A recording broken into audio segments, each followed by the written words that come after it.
continuing with the latest from the nation's legislative branch, today marks the first regular full-scale working day for South Korea's parliament, which comes later than originally scheduled due to a delay in forming standing committees.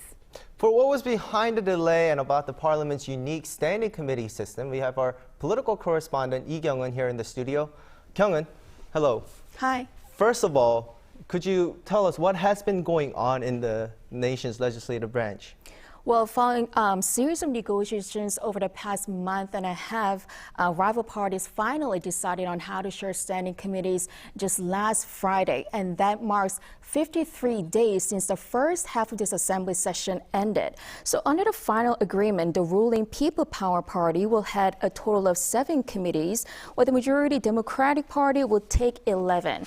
The two parties found it hard to strike a deal over 2 contentious committees responsible for broadcasting and the police, as they're regarded as very sensitive issues for both parties following the newly set up police bureau at the Interior Ministry to oversee increased investigative rights of the police, as well as the debate over media independence. With both parties eyeing control, what they decided to do was to share the chairmanship, with each party taking control for a year. Right, and from what I remember, the formation of these committees, that have always been really problematic, taking weeks and weeks for lawmakers to agree on who's going to lead which committee. But why has this really been the case? Well, to answer the question, I think we have to touch upon the unique parliamentary system in South Korea and the significance of standing committees to parties. If you look at the legislative procedure, once lawmakers introduce a bill, it gets reviewed and is often revised by the standing committee that's responsible. And upon committee's approval, the bill gets submitted to a plenary session where all lawmakers have final vote. Under this system, the more standing committee a party controls, the easier it is for them to push through bills. So there are a total of 18 standing committees, and under the law, parties can take leadership proportionate to the number of seats each party holds. But throughout the 4-year assembly session, they get to reshuffle leadership posts twice, once at the beginning and the other at the halfway point after 2 years. And this is when we see fierce debate between rival parties, including in this assembly session. Right, but there always seems to be several committees of particular concern, right? That's right. It's sometimes not about how many committees they get, but about which party the committees get control of. So like this time, we saw the main focus being on the media and the public security committees.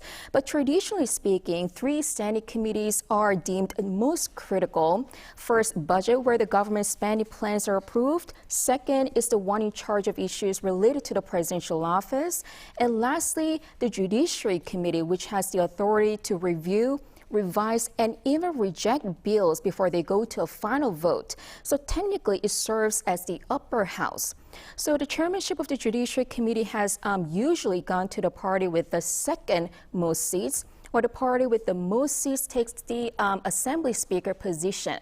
This way, it could effectively prevent the majority party from unilaterally pushing through bills on their own. However, that custom was broken in the first half of this assembly session because DP pushed ahead with taking control of all standing committees, including the judiciary, using its majority power after winning 180 out of 300 seats.